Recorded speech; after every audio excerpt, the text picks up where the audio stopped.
लातूरच्या रेणापूरमध्ये शक्तीपीठ महामार्गाला शेतकऱ्यांचा उग्र विरोध उफाळलाय। मोजणीस आलेल्या अधिकाऱ्यांच्या वाहनासमोर शेतकरी आडवे पडले। इतकेच नाही तर विष प्राशनाचा प्रयत्न करत सरकारला ठणकावून इशारा दिलाय।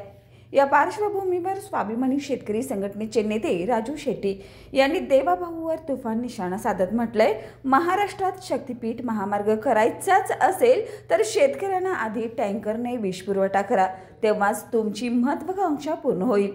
शेट्टींच्या या विधानानं राजकीय तापमान चांगलंच वाढलंय।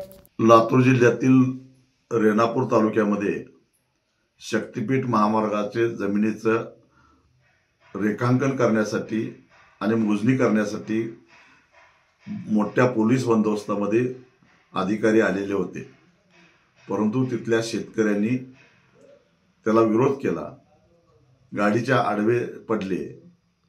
एका शेतकऱ्यानं तर विष पिऊन आत्महत्या करण्याचा प्रयत्न केला।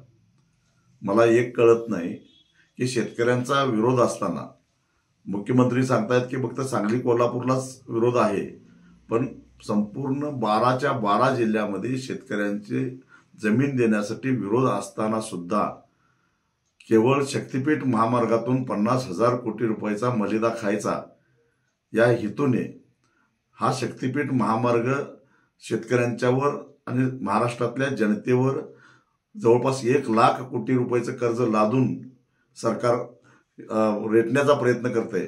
मी देवाभाऊंना एवढंच विनंती करेन, तुम्हाला जर शक्तीपीठ महामार्गासाठी जमिनी घ्यायच्या असतील तर टँकरनं वीज पुरवठा शेतकऱ्यांना करावा लागेल, अन्यथा तुम्हाला आता ह्या जमिनी शेतकरी देणार नाहीत। शेतकऱ्यांना इकडनं तिकडनं विष आणण्यापेक्षा आता सरकारनंच वीज पुरवावं टँकरनं, मगच तुम्हाला जमीन घेता येईल। 1 इंच सुद्धा जमीन आम्ही देणार नाही, मोजणी करून सुद्धा देणार नाही। अजूनही वेळ गेलेली नाही, सरकारनं शक्तीपीठ महामार्ग रद्द करण्याची घोषणा करावी। बाळ, फ्रीजमधून श्रीखंड काढ ना। आम्ही पूर्वी घरीच बनवायचो श्रीखंड, त्याची चवच वेगळी होती। आता काय सगळं रेडीमेड। आजी, हे श्रीखंड खाऊन बघ। आज तुझ्या आईनं घरीच बनवलं की काय? हे आहे गोकुळचं श्रीखंड, अगदी जिभेवर रेंगाळणार। जिभेवरच नाही तर मनावरही रेंगाळणार। गोकुळ श्रीखंड, मनावर रेंगाळणार।